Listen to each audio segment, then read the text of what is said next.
महाराज जी उस पावन कुल से हैं जो 17 पीढ़ियों से श्रीमद् भागवत कथा का वाचन कर रहे हैं। शिव और श्रावण दोनों अभिन्न हैं। जो धार्मिक स्थल हैं वहाँ पे भी मदरसे धीरे धीरे बनते जा रहे हैं, लेकिन गुरुकुल अब धार्मिक स्थलों से भी खत्म होते जा रहे हैं। ये सब सरकार की गड़बड़ नीतियां हैं।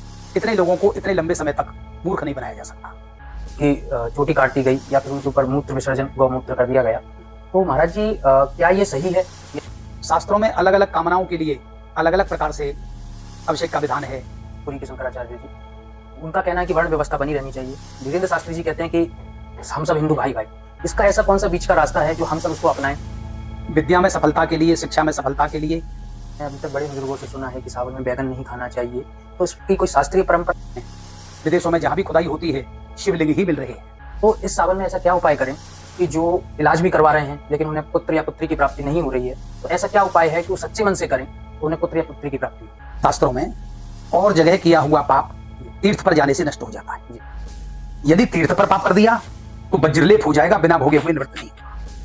जीवन यापन कर रहा है, ब्राह्मण होने का जो शाप है उसको भोग रहा है। ये कैसा समय आ रहा है कि पत्नियां अपने पति को मरवा दे रही हैं? या ये सब आधुनिक शिक्षा का प्रभाव है। नमस्कार, जय श्री राधे, हर हर महादेव। मैं गौरव मिश्रा आप सभी श्रद्धालु भक्तों का हार्दिक स्वागत करता हूं आपके अपने YouTube चैनल ब्रॉडकास्ट विद गौरव पर। आज हमारे साथ श्री धाम वृंदावन से जुड़ रहे हैं विद्वान कथा प्रवक्ता डॉक्टर विजय कृष्ण चतुर्वेदी जी महाराज। महाराज जी उस पावन कुल से हैं जो 17 पीढ़ियों से श्रीमद् भागवत कथा का वाचन कर रहे हैं, और महाराज जी की कथा मैंने स्वयं श्रवण की है। महाराज जी जब कथा का रसपान कराते हैं तो एक अद्भुत दृश्य देखने को मिलता है कि जैसे साक्षात व्यास जी महाराज आपको कथा श्रवण करा रहे हों। शास्त्रीय संबद्ध एकदम कथा महाराज जी श्रवण कराते हैं। महाराज जी पहले पूर्व में प्रोफेसर थे, लेकिन अपनी कुल परंपरा को बढ़ाने के लिए महाराज श्री ने प्रोफेसर की जॉब छोड़कर अपनी कुल परंपरा को निभाते हुए कथा वाचन करा है। आइए पूज्य महाराज श्री को दंडवत प्रणाम करते हुए, महाराज जी श्रावण मास का इतना महत्व क्यों है? श्रावण शिव का मास है और भगवान शिव सृष्टि के उत्पत्ति पालन संहार करता है। इस मास में जब शिव का संबंधित मास है, ये शिव उपासना शिव पूजा विशेष फलवती होती है, क्योंकि जलधारा शिव प्रियो, शिव को जलधारा विशेष प्रिय है। और श्रावण के महीने में प्रकृति भी जलधारा बरसाती है, इसलिए शिव के लिए ये माह विशेष प्रिय है। इस माह में शिव उपासना करने से, जल चढ़ाने से, गंगा जल चढ़ाने से, दूध चढ़ाने से शिव की विशेष कृपा प्राप्त होती है।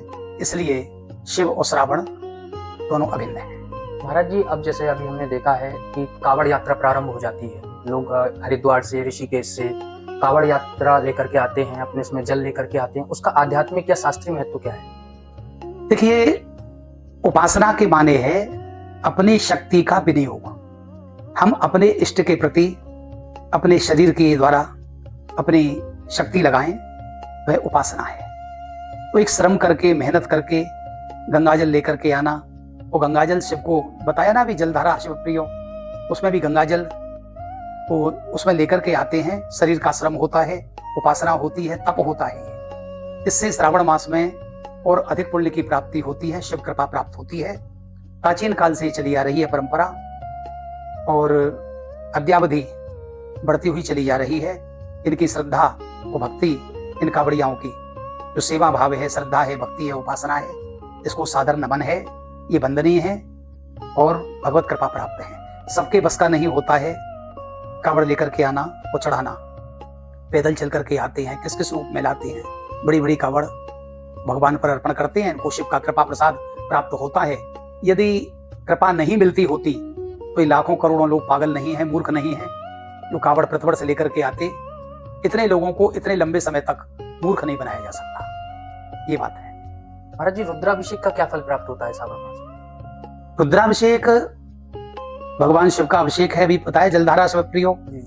तो विभिन्न कामनाओं के अनुसार शिव पर हम अपनी अभीष्ट वस्तु या शिव की अभीष्ट वस्तुओं को अर्पण करें, उससे शिव कृपा मिलती है। तो श्रावण ही नहीं, किसी भी महीने में हम यदि रुद्राभिषेक करें फल मिलता है इच्छित।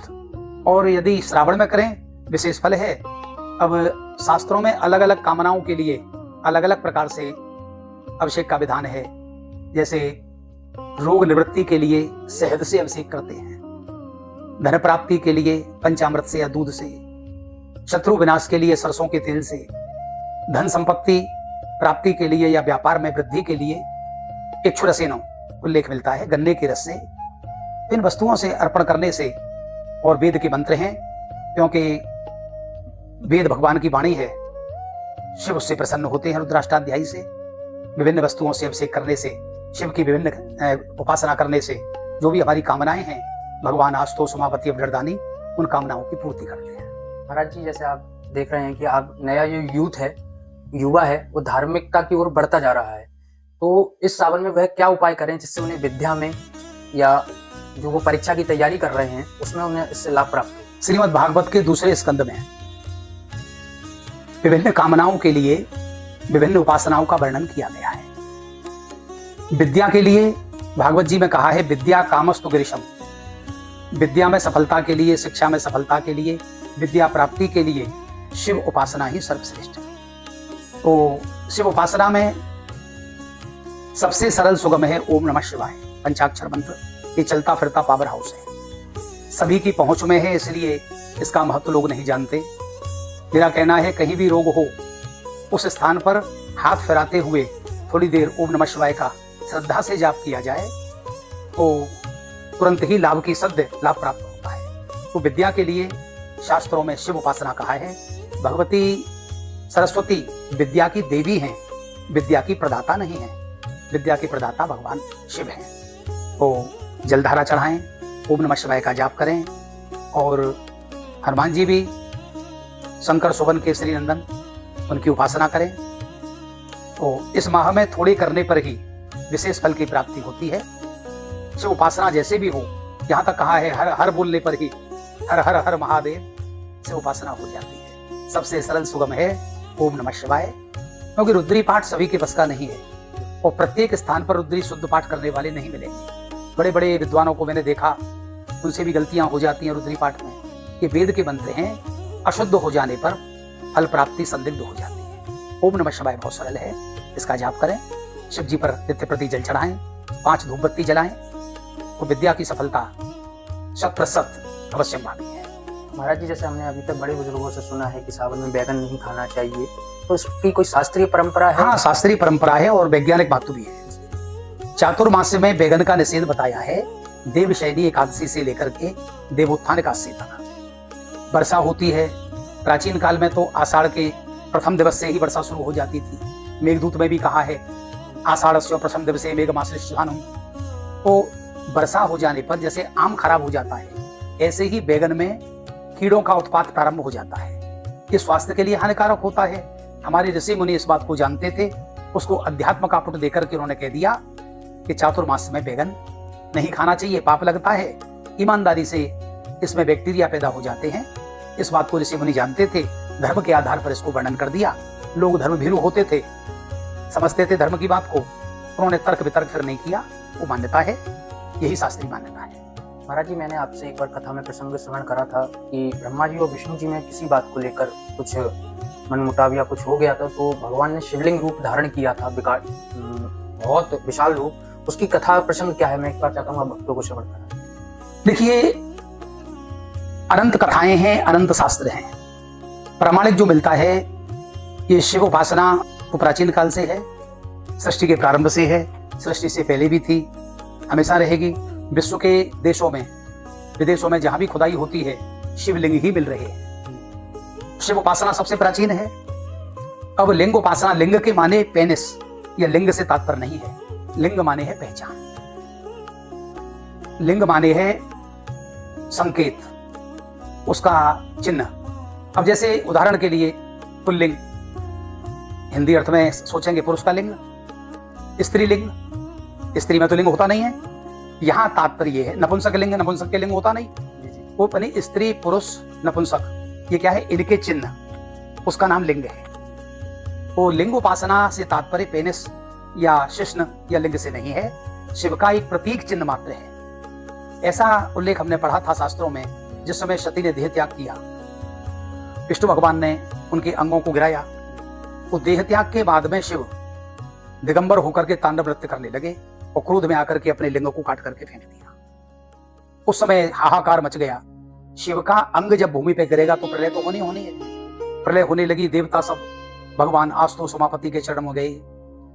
ब्रह्मा जी, विष्णु जी, इंद्र, यम, कुबेर सब प्रार्थना की, महाराज आप अपने चिन्ह को धारण करिए, अन्यथा सृष्टि संहार हो जाएगा। तो शिव जी ने कहा जो मैंने अपना चिन्ह काट करके फेंका है, पहले सब लोग इसकी पूजा करिए, उसके बाद मैं धारण करूंगा। सभी देवी देवताओं ने मिलकर के उस चिन्ह की पूजा की, लिंग की। उसके बाद शिव ने उसको धारण किया। तभी से शिवलिंग की उपासना का सृष्टि के प्रारंभ से ही प्रचलन चल रहा है। ये प्रसंग है। महाराज जी, जैसे वृंदावन में आप निवास करते हैं, वृंदावन में गोपेश्वर महादेव एक मंदिर है, तो ये गोपेश्वर महादेव क्या वही हैं जो रास पंचायत? जी हाँ, जी हाँ, जी हाँ। क्योंकि ये रास की भूमि है। वृंदावन के संबंध में पूज्यपाद अखंडानंद जी सरस्वती महाराज ने कहा था भागवत दर्शन की भूमिका में, वृंदावन महिमा में स्वामी जी ने कहा था सम भजनम वृंदाया बनम।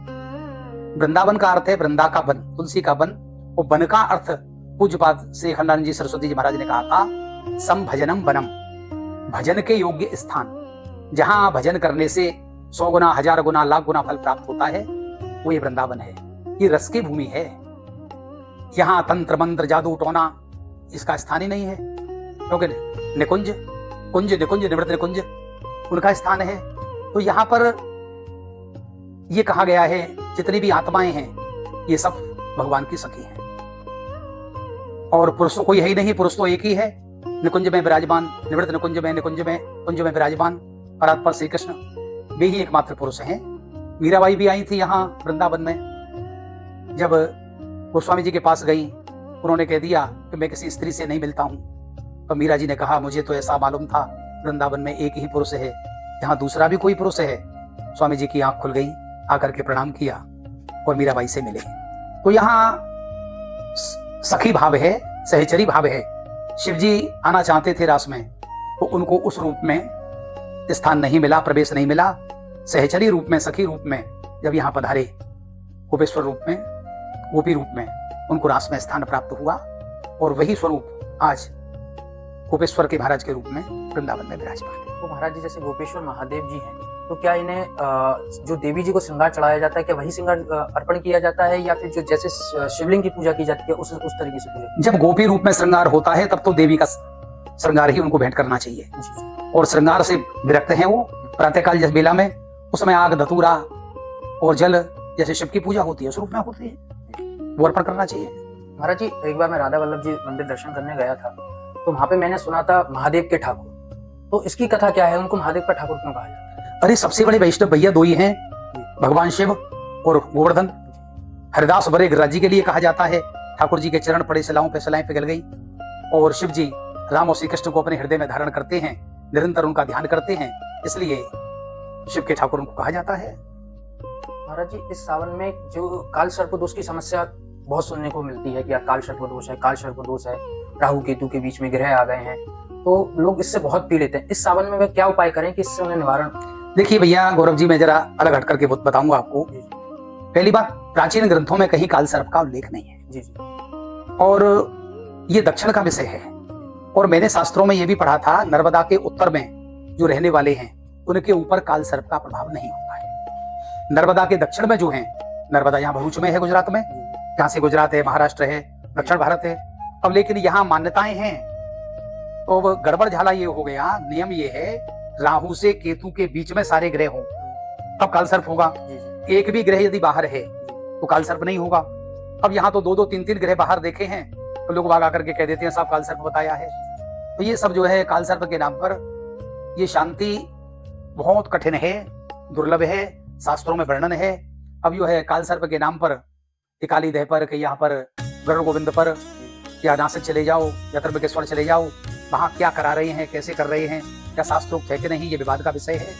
सीधी बात है, जिनके श्री गोविंद रखवारे तिनको जगत भिखारी रे, बंधन काट बुरारी मेरो बंधन काट बुरारी।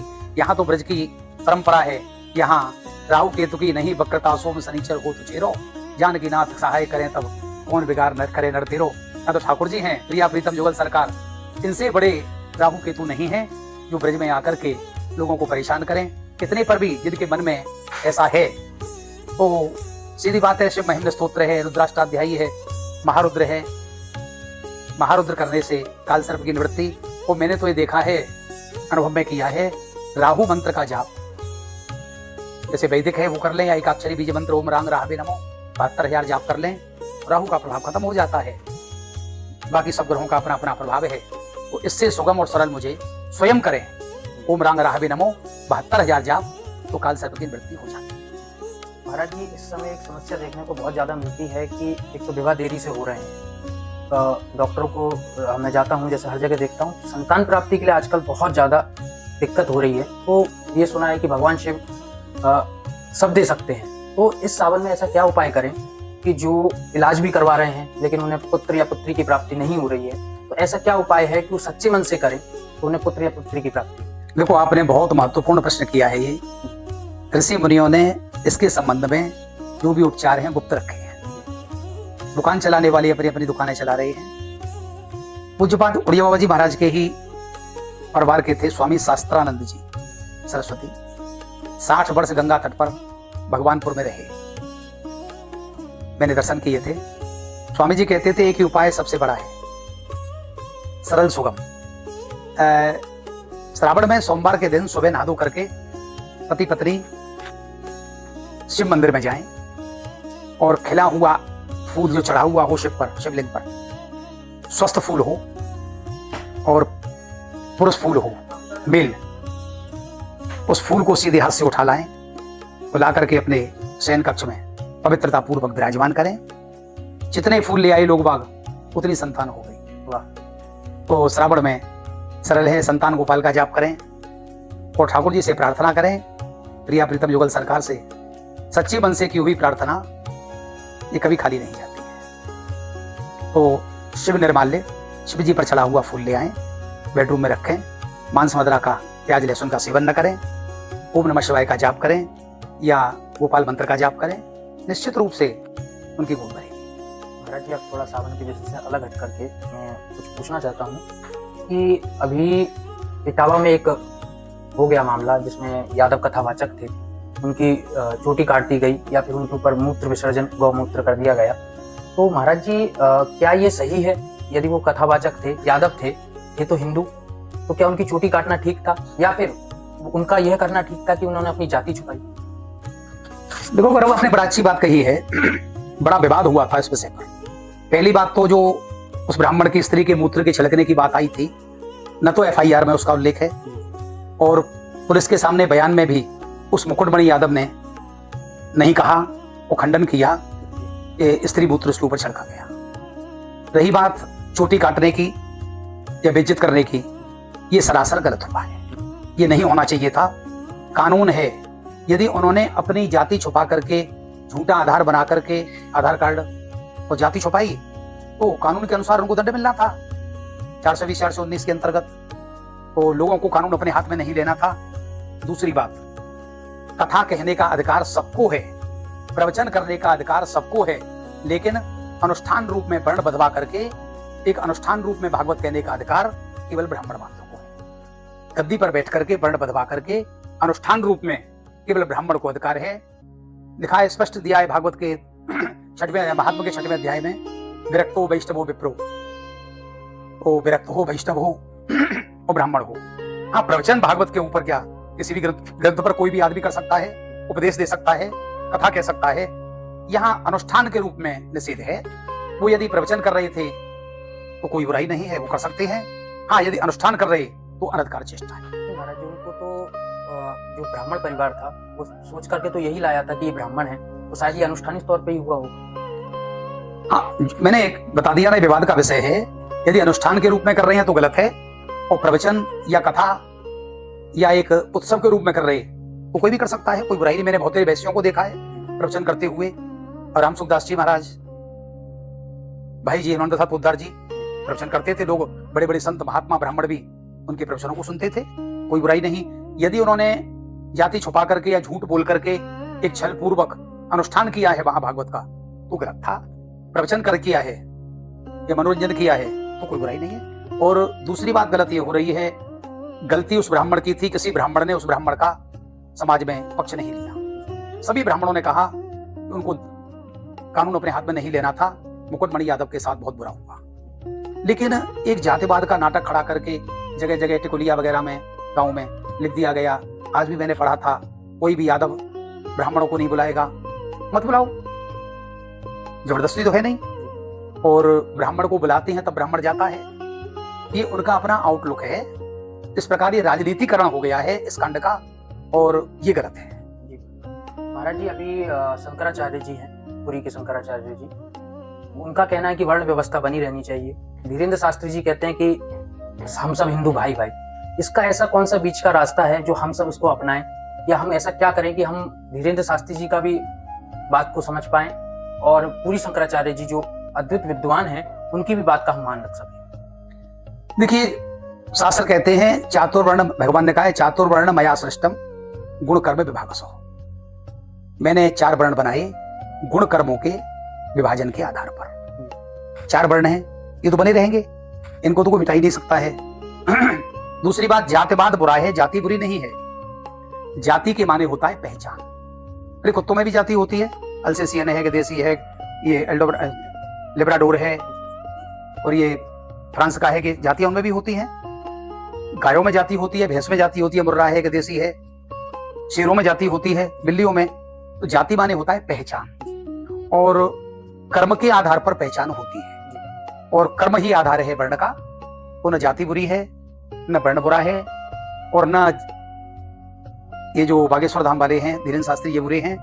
आज हमें जरूरत है सभी वर्णों को, सभी वर्ग को संग लिया जाए, अन्यथा छद्मवेश बना करके लोग बाग हिंदू की आईडी बना करके तो लड़ाने का काम कर रहे हैं। अभी वो छांगुर बाबा का चल रहा है प्रसंग आजकल, और 20,000 उसके चेले, केवल धर्म परिवर्तन।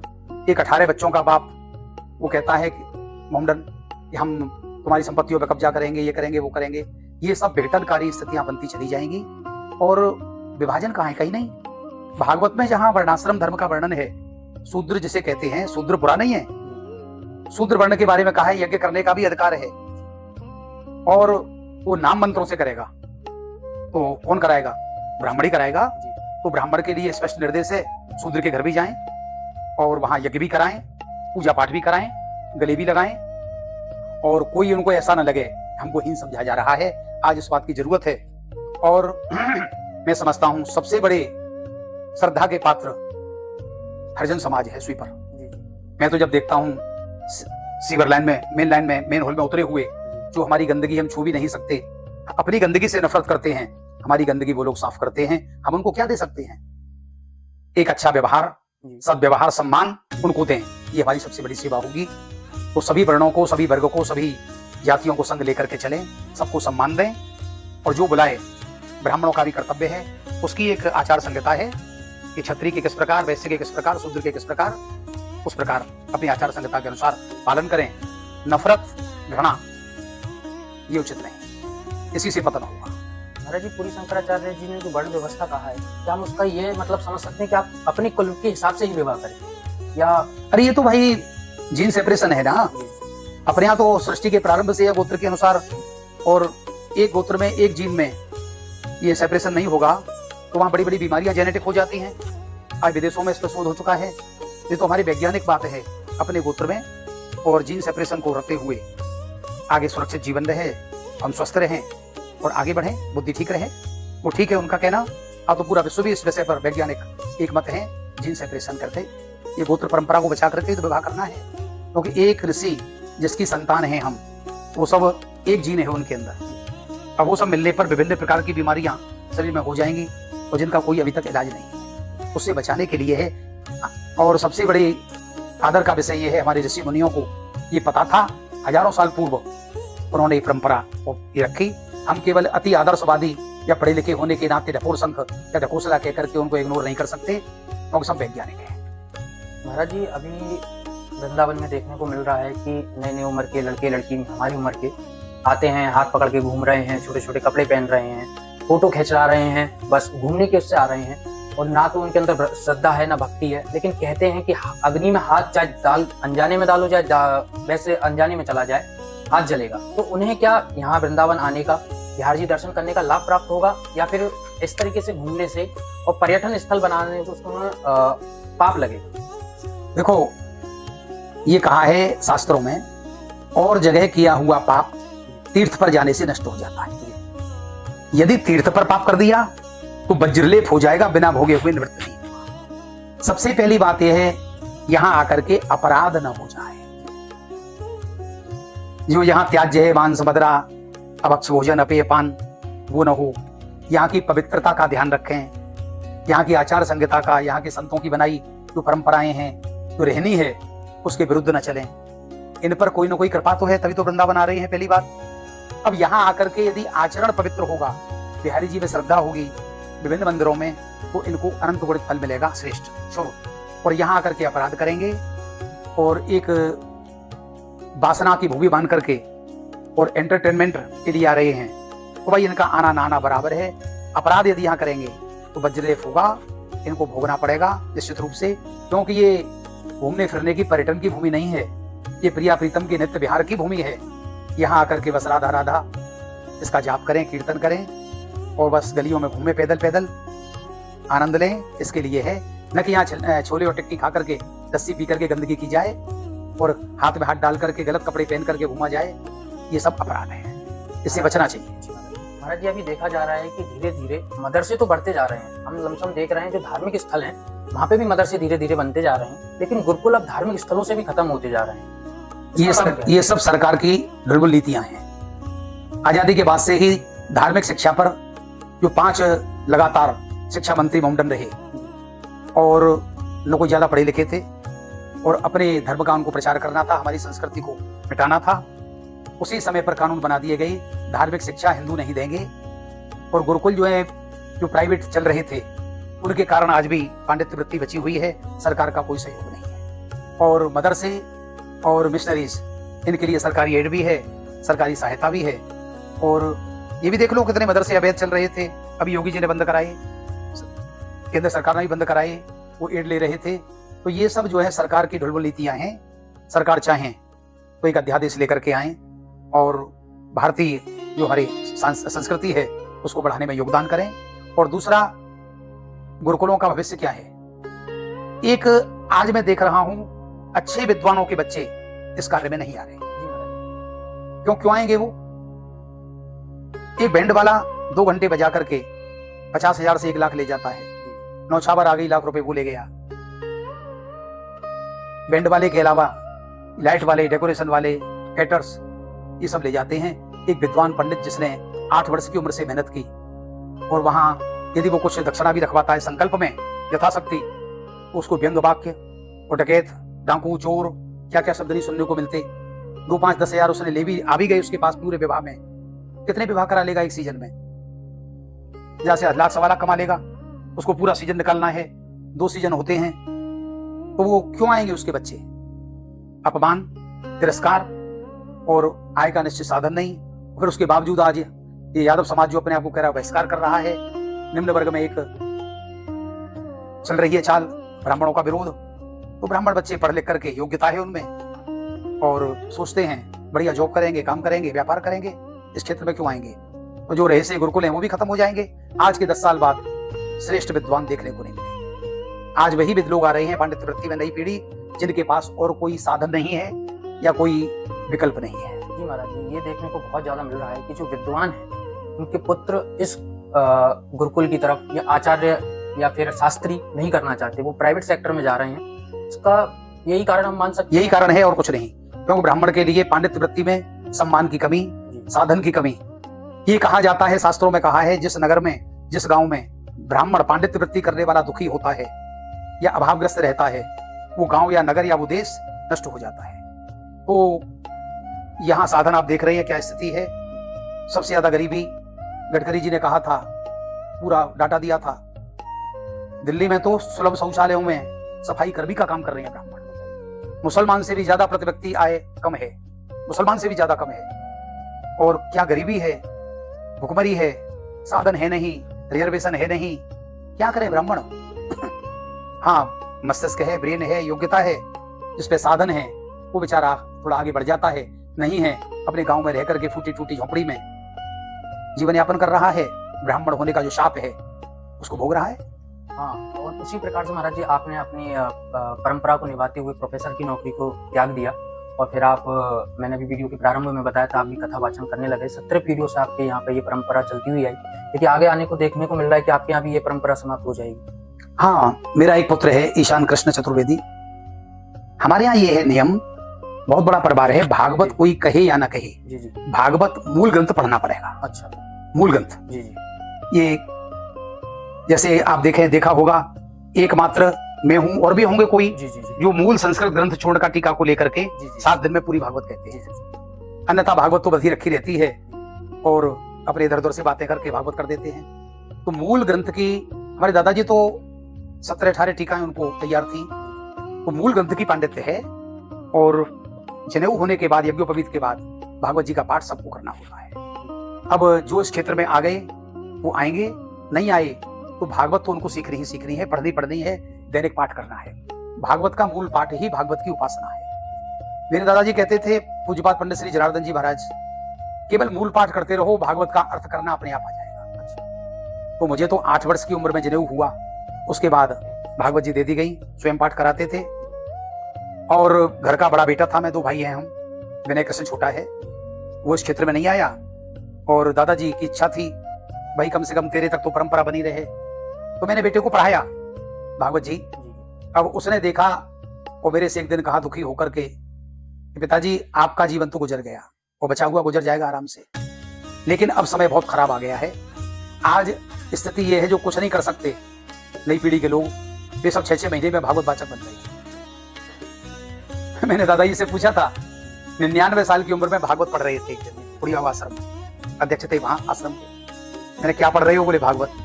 आप पे भागवत नहीं आती है?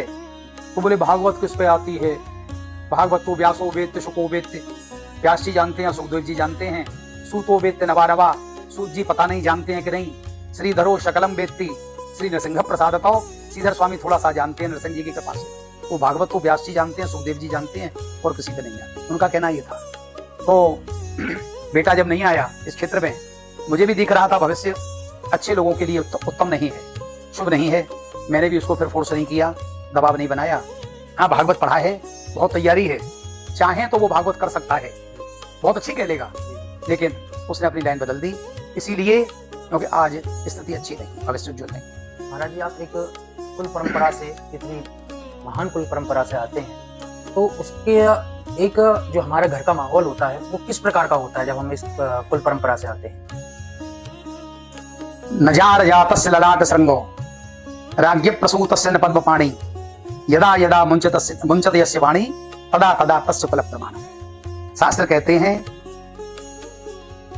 राजा के बेटा हाथ में कमल लेकर के नहीं आता है, जो अपने बाप से पैदा नहीं होता उसके माथे पे नहीं लिखा होता है, सींग नहीं होता है। जो जैसी वाणी बोलता है उसकी वाणी के द्वारा ही उसके कुल का प्रकाश होता है। तो घर में कैसा वातावरण है, लोग बाप किस तरह प्रकार का व्यवहार करते हैं, परिवारों में देखा है गालियां बक रहे हैं, लड़ रहे हैं, झगड़ रहे हैं, और ठाकुर जी का स्मरण नहीं है, पूजा नहीं, पाठ नहीं, शांति नहीं, आनंद का लेस नहीं है। जिस घर में सुख शांति है, ठाकुर की उपासना है, वो वाणी में माधुर्य है, और बातों को इग्नोर कर देते हैं, छोटी छोटी बातों को इशू नहीं बनाते हैं, वही श्रेष्ठ कुल है। उसी के ऊपर भगवान की कृपा है, यही पहचान है। जैसे कहा जाता है कि जो वंशावली चलते हुए आते हैं तो उनको एक ये अध्ययन बहुत प्रारंभ से पहले शुरू करा दिया जाता है कि 8 वर्ष की आयु से, जैसा आपने बताया 8 वर्ष की आयु से। तो आपके लिए उस समय कितना मुश्किल था 8 वर्ष के बालक के लिए? नहीं, परंपरा थी, हमें मालूम था, हमारे पिता ने भी यही किया, बाबा ने किया, हमारे यहाँ तो करना ही करना है। एक बड़ा अच्छा लगता था, लेकिन थोड़ा सा सिर भारी हो जाता था जब संस्कृत के 8 साल का बच्चा पढ़ेगा, जोर लगाएगा, और उसमें वातावरण बनाने की बात होती है। मेरे पिता में पंडित श्री जनार्दन जी महाराज ऐसा वातावरण बना के रखते थे। शाम को जब हम बैठते थे, उनके पैर दबाते थे, हम पाठ सुनाते थे, वो आंख बंद करके हमारे साथ साथ पाठ करते थे। तो जिस दिन पाठ नहीं हुआ, हमको भी लगता आज कुछ रह गया है। वो तो एक परंपरा है, घर का वातावरण है, वो तो चलता है, कोई ऐसा अलग नहीं लगता था। वही संस्कार बचपन के आगे तक काम करते हैं। मेरे भी पास में देखो भागवत रखी हुई है, भागवत जी जहाँ बैठता हूँ, भागवत जी, मूल भागवत जी है, पाठ है। तो समय मिलता है, वो खाली बैठे होते हैं, तो आज भी हम उसका पाठ भागवत जी का, ये कोई तुम्हारे आने पे नहीं रखी है, पहले से रखी हुई है, अध्ययन करते रहते हैं, पाठ करेंगे। शुरू में एक जो संस्कार हैं, क्योंकि 200 करोड़ वर्षों के संस्कार हैं, क्योंकि अभी यहाँ बैठे मोक्ष नहीं हुआ इस कल्प में, और इस कल्प को प्रारंभ हुए 200 करोड़ वर्ष हो गए। कितने वर्षों में हमने जन्म लिया मरे, वो प्रारब्ध सब बना हुआ है। उसके अनुसार हो सकता है कभी बोझ लगे या मन नहीं करे, लेकिन एक दृढ़ निश्चय और पूर्वजों की परंपरा का स्मरण वो हमको इसकी ओर आकर्षित कर देता है। क्योंकि तो तेनेयम बांगमयी मूर्ति प्रत्यक्षा वर्तते हरि हरि भगवान का साकार रूप है, उपासना है। हम इसका पाठ यदा कदा करते रहते हैं खाली बैठने पर, और बच्चों को भी सुनाते हैं। शाम को थोड़ी देर कीर्तन करते हैं घर में, और भक्तमाले है या भागवत जी का कोई प्रसंग, हर बार में 2-3 लोग हैं, बस बैठ करके किवाड़ बंद करके, इससे वातावरण बनता है। महाराज जी, यही मेरा अगला प्रश्न इसी के विषय में है कि अब हमें ये नहीं मालूम आज के जीवन में कि एक जो वैष्णव है या हिंदू परिवार या सनातन परिवार हम कहें, तो उनकी दिनचर्या क्या होनी चाहिए, उन्हें किस प्रकार से अपना सुबह का पूजन, दोपहर में क्या करना चाहिए या सायंकाल में क्या करना चाहिए। देखो, नरसिंह जी ने वैष्णव के संबंध में बड़ा अच्छा पद लिखा है। वैष्णव जन तो तेणे कहिए जे पीर पराई जाने रे, पर दुखे उपकार करे ते मन अभिमान न आने रे। वैष्णव कौन है?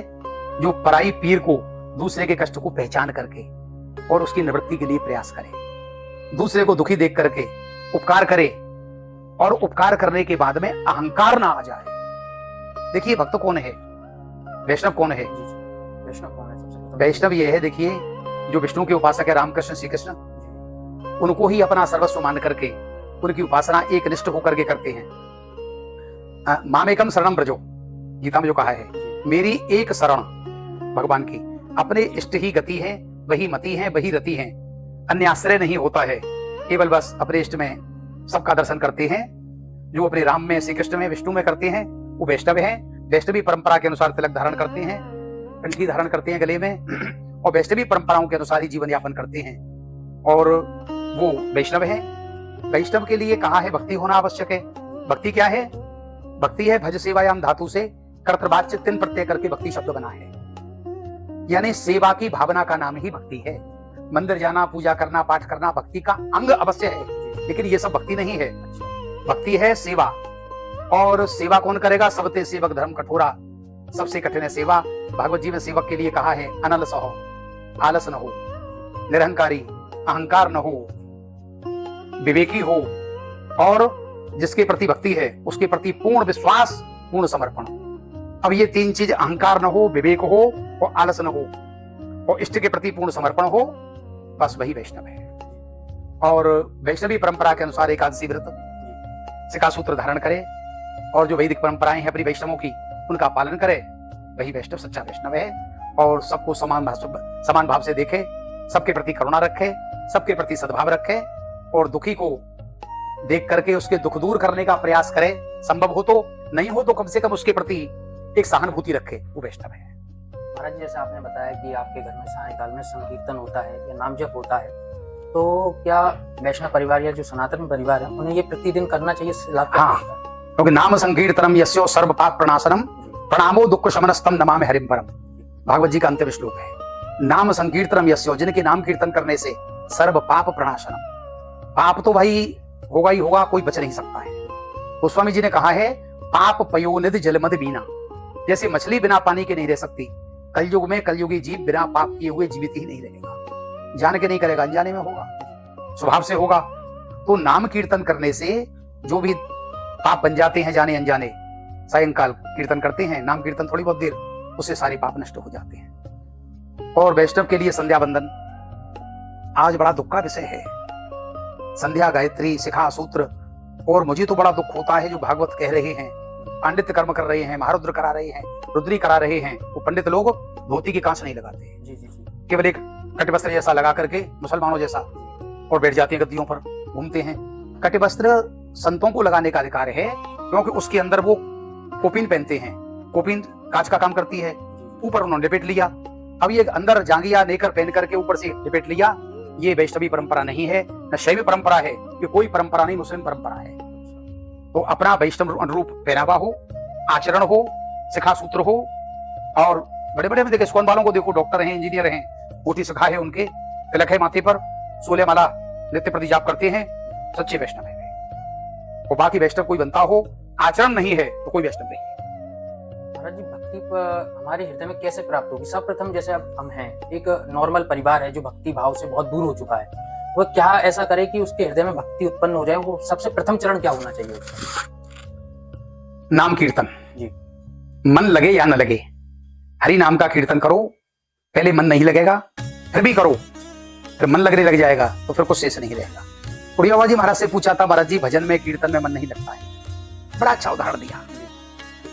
पहले 80 के 70 के दशक में स्टीम इंजन चलते थे। 3 आदमी रहते थे, कोयला डालता था, एक इंजन चलाता था, एक देखभाल करता था। खल्लासी जो था, चारों ओर से खुला इंजन, ऊपर से सूर्य का ताप, जून का महीना, बॉलर की गर्मी। तो महाराज जी कहते थे, क्या वो कोयला जो डालने वाला है उसका मन लग रहा है कोयला डालने में?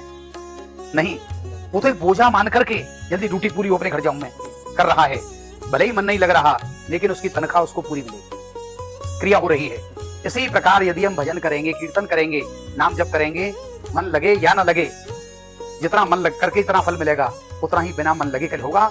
विवेक दिया है, बुद्धि दी है, हम दृढ़ निश्चय करके बस हरि नाम के कीर्तन में लग जाएं। आगे मन नहीं लगेगा शुरू में, बाद में मन लगने लग जाएगा, बस आनंद आने लग जाएगा। उड़िया बाबा महाराज से पूछा था, भजन में मन नहीं लगता है, कोई आसक्ति नहीं है। मन जहां आसक्ति होती है वहां लगता है। भजन में जिस दिन आसक्ति हो जाएगी उस दिन मन लगने लग जाएगा। भजन में आसक्ति कब होगी? जब नियमित दृढ़ निश्चय करके मन लगे या न लगे हम करते रहें, कीर्तन करें, नाम जप करें, वो एक दिन ऐसा होगा वो खराब प्रारब्ध नष्ट हो जाएगा और भजन में आनंद आने लग जाएगा।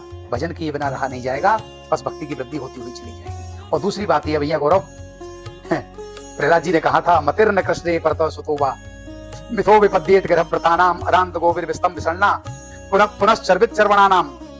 भगवान की भक्ति भजन न किसी के करने से होगा, न कराने से। ये तो जिससे भगवान कराते हैं वो भजन कर लेगा, अन्यथा जिन पत्थरों को फोड़ते हुए पैदा हुए उनको ही फोड़ते हुए मर जाएंगे, भजन नहीं कर पाएंगे।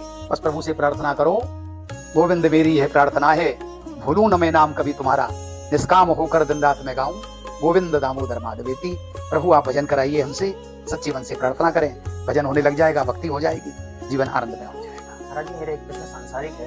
अभी आपने न्यूज में और उसमें सुना होगा कि आजकल स्त्रियां अपने पति को मार दिया, इसका भय बहुत ज्यादा चल रहा है। युवा वर्ग के जो बच्चे हैं वो विवाह से डर रहे हैं। अब क्या ये हमारी भारत की परंपरा है? कहाँ हमारे भारत की परंपरा थी कि पति की मृत्यु हो जाती थी तो पत्नी जौहर कर लेती थी, लेकिन आज ये कैसा समय आ रहा है कि पत्नियां अपने पति को मरवा दे रही हैं।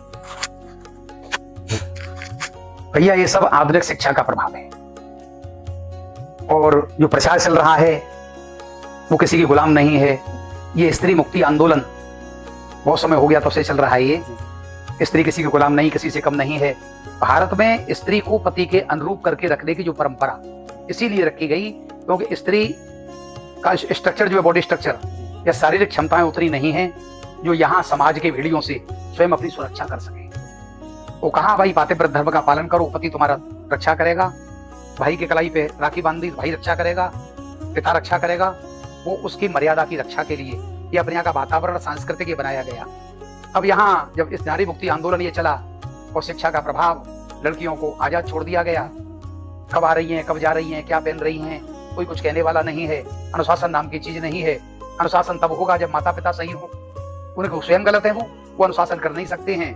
कुछ श्रृंखलता बढ़ती गई, इस कारण उनकी बुद्धि भी खराब हो गई और यही आया हम भी इनसे कम नहीं हैं, पड़ोसी को मार सकता है, हम भी मार सकती हैं। केवल वासना पूर्ति, जो अच्छा लगा, जैसे भी जो वासना है पूर्ति करो, उसके लिए वेद अवैध जो भी करना पड़े वो कर रही है। वो केवल ये आधुनिक शिक्षा और अत्यधिक माता पिता के द्वारा आजादी दी गई और नारी मुक्ति आंदोलन का प्रभाव, इस कारण से सब ये हो रहा है। भगवान ही मालिक है क्या होगा। महाराज जी, अभी युवा मैं देख रहा हूँ, इंस्टाग्राम ले लीजिए या किसी भी मीडिया के द्वारा हम देख रहे हैं, तो आजकल ये केस बहुत पकड़े जा रहे हैं कि एक लड़का 5-5-6 लड़कियों से प्रेम कर रहा है, एक लड़की 5-6 लड़कों से प्रेम कर रही है। तो इसके लिए दोषी कौन? सोशल मीडिया, केवल सोशल मीडिया। पहले जब सोशल मीडिया नहीं था, हम जब पढ़ते थे, बहुत मर्यादाएं थी, भय था एक समाज का, परिवार का, मोहल्ले का। और आज बच्चा क्या कर रहा है, मोबाइल लेकर के, लैपटॉप लेकर के अंदर, माता पिता को भी नहीं मालूम। वो सब सोशल मीडिया की सब मेहरबानी है ये। और नेट जो सस्ता हो गया, ये भी एक बहुत बड़ा योगदान है। जहां 1 GB पहले मिलता था महीने में 300 रुपए में, तो नेट बंद करके रखते थे हम लोग। और अब तो अनलिमिटेड तो लगा हुआ वाईफाई, जितना चाहो उतना प्रयोग करो। 2-2 बजे तक रात को जग रहे हैं, सुबह 10 बजे तक सोकर के उठ रहे हैं। लीवर भी खराब होगा, सारी बीमारियां होंगी, बुद्धि भ्रष्ट होगी। जो काम कर रहे हैं उसमें मन नहीं लगेगा, जिंदगी बर्बाद संस्कृति बर्बाद, धर्म बर्बाद, केवल सोशल मीडिया के द्वारा, और कोई कारण नहीं है। महाराज जी, अंतिम वीडियो के अंत में मेरा बस आपसे एक ये प्रश्न है कि आने वाला जो युवा है उसको आप क्या दिशा निर्देश देंगे कि वो क्या करे कि वो इस भेड़िए वाली समाज में अपने आप को सुरक्षित निकाल ले और एक सज्जन जीवन जिए। अपने माता पिता का सम्मान करें, माता पिता जो निर्देश दें उनका पालन करें, और यारी दोस्ती इस पर विशेष ध्यान दें। समानता में मित्रता ठीक है। आज के युग में क्या है, चिंतन के लिए क्या रह गया है, बच्चों पर केवल व्यभिचार की चर्चा है, अकेले मिलने पर। जवान हैं उन पर धन कमाने की चर्चा है, वृद्धों पर अपने अतीत के गौरव की चर्चा है। हमारा जमाना ऐसा था, हमारा। अरे भाई आज का देखो ना, तो बच्चों का कर्तव्य है अपने बड़ों के पास बैठें, थोड़ा उनसे कुछ सीखें और मर्यादा में रहें। और सोशल मीडिया आवश्यक भी है, देखिए नेट, क्योंकि इसके बिना काम नहीं चलेगा। इसमें जो वेद है, आवश्यक है, उसको देखें, अनावश्यक को न देखें। माता पिता की आज्ञा का पालन करें और अपने विवेक का इस्तेमाल करें, और इधर उधर के लोगों की बातों पर आकर के कोई भी गलत निर्णय न लें। सही समय पर सोएं, समय पर उठें, समय पर भोजन करें, बुद्धि ठीक रहेगी। धन्यवाद। आज हमारे साथ थे श्री राम वृंदावन से पूज्य विद्वान कथा प्रवक्ता श्री विजय कृष्ण चतुर्वेदी जी महाराज। आज आपने वीडियो में देखा कि सावन के महत्वपूर्ण विषयों में महाराज जी ने हमें बहुत ज्ञानवर्धक चीजें बताई, और समाज को लेकर के भी महाराज जी ने हमें एक ज्ञान दिया है। आप लोगों का कोई भी प्रश्न है, यदि आपको लगता है कि आपको इस वीडियो में आपके प्रश्न का उत्तर नहीं मिल पाया, तो आप कमेंट में लिख कर दीजिए। हम पुनः प्रयास करेंगे, महाराज जी के चरणों में आएंगे, महाराज जी से विनती करेंगे कि महाराज जी आपके एक भक्त का ये प्रश्न है और महाराज जी आपकी संशय दूर करेंगे। धन्यवाद। जय जय श्री राम।